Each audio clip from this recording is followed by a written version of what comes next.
A typical workday: sit, type, click, small talk, eat, shit, type, click.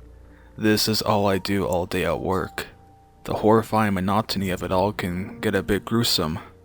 I walk in at 6 a.m. I grab coffee from the break room. I sit at my desk. It is located in a big room with dozens of other desks.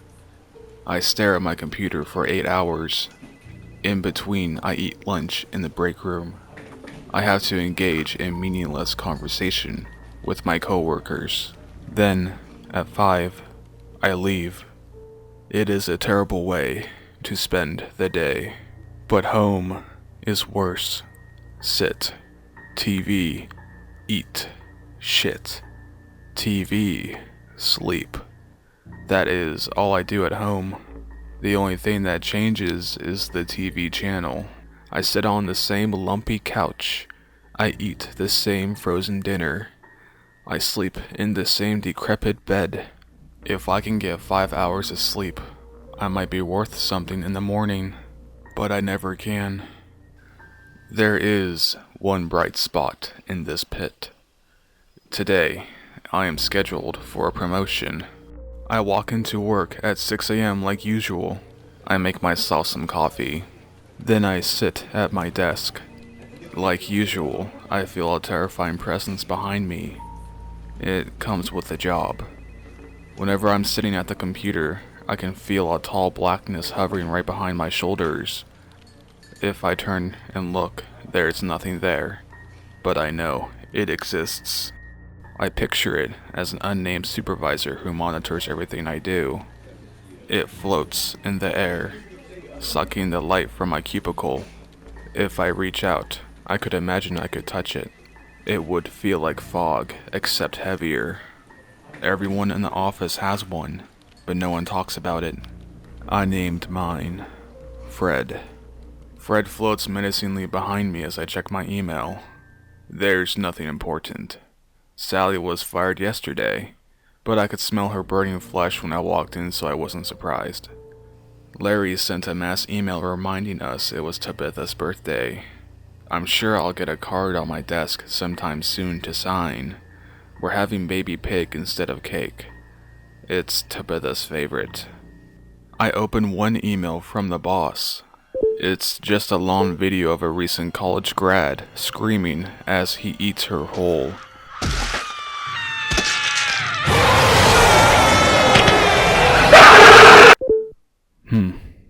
He sends these emails out every Tuesday. We get a lot of fresh out of college types applying for work here. But when your future employer is a being of indescribable horror, you've got to expect a bumpy interview process. Larry wheels his chair over to me. Hey, have you signed Tabitha's card? Nope. Larry is so obsessed with birthdays. I feel like there's always one person in the office who is just way too into celebrations. That person is Larry. Maybe it's because he doesn't have birthdays anymore? I don't know. I'm just sick of pretending to care that Tabitha is 234 for the 5th year in a row. Larry wheels in closer. I can smell the lighter fluid on his breath. Well, when you get it, make sure you give it back to me. He flashes a neon smile. I nod and stare back at the computer. If I ignore Larry for long enough, he simply goes away. Fred, on the other hand, is still frighteningly hovering. I sigh deeply and open up my workbook. I'm one of the drones in charge of setting death clocks.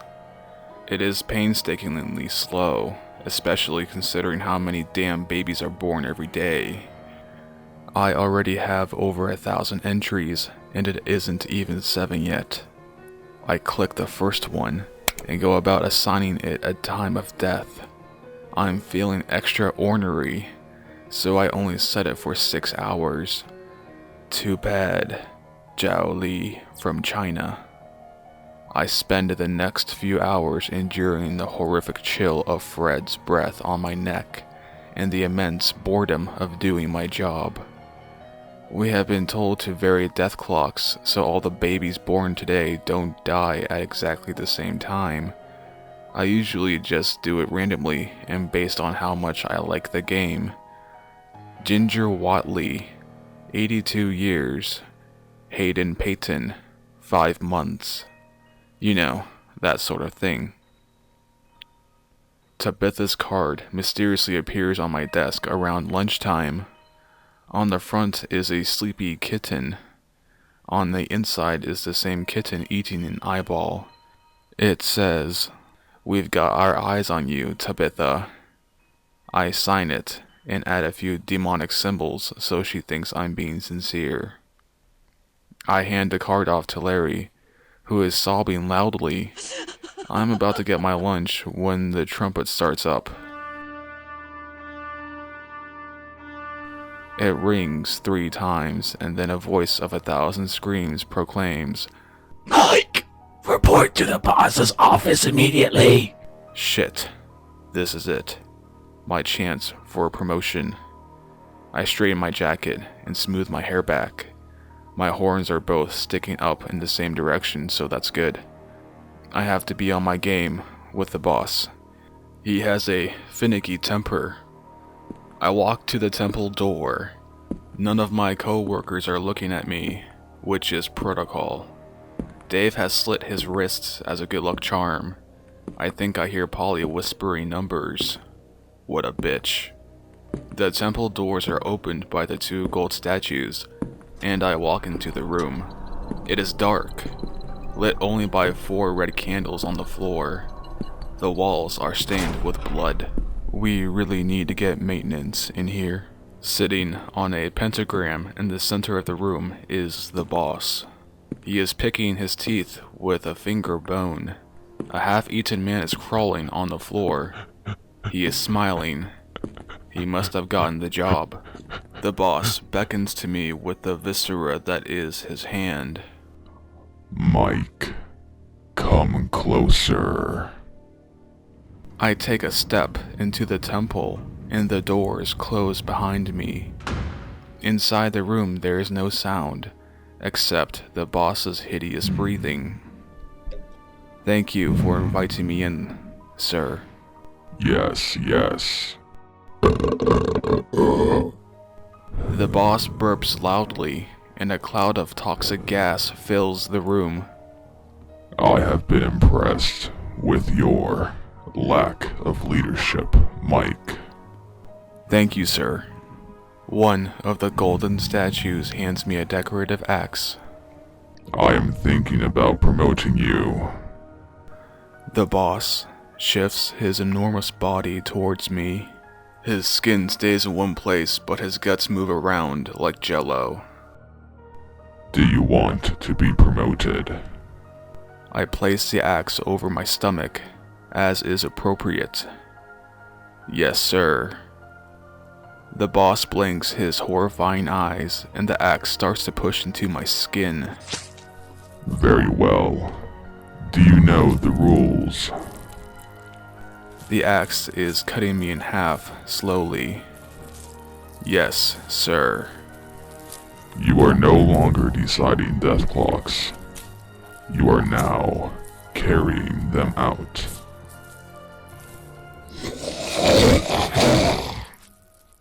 The boss leans forward and vomits violently onto me as the axe finishes its job. I black out. When I open my eyes, I am on a bed. The light is different here. I get up, getting used to the way these tiny human legs work. I look in the mirror. Fuck, I'm a girl. I look like I'm 16 in human years. The boss picked this body especially for me, so I guess it'll have to do. I look around to find my body's wallet. Yeah, I was right. 16. My name is Molly Dearly. I have to remember that. I also have to remind myself that I am a human now, which means I have to act like one. I have to grow up like a typical human. I've been told that the childhood process is horrible, so I have to prepare myself. Puberty is kind of like death, right? But very soon, I'll be able to get my orders for carrying out the real deaths of humans. I want to really take advantage of this promotion, like John and Charlie did. Hell, even Eileen got 7 guys before she was fired. I'm lucky I got this promotion, even if I have to deal with this weird life that I've been thrust into. At least, I don't have to sign any more birthday cards for a while. I wonder if Fred has moved on to a new drone.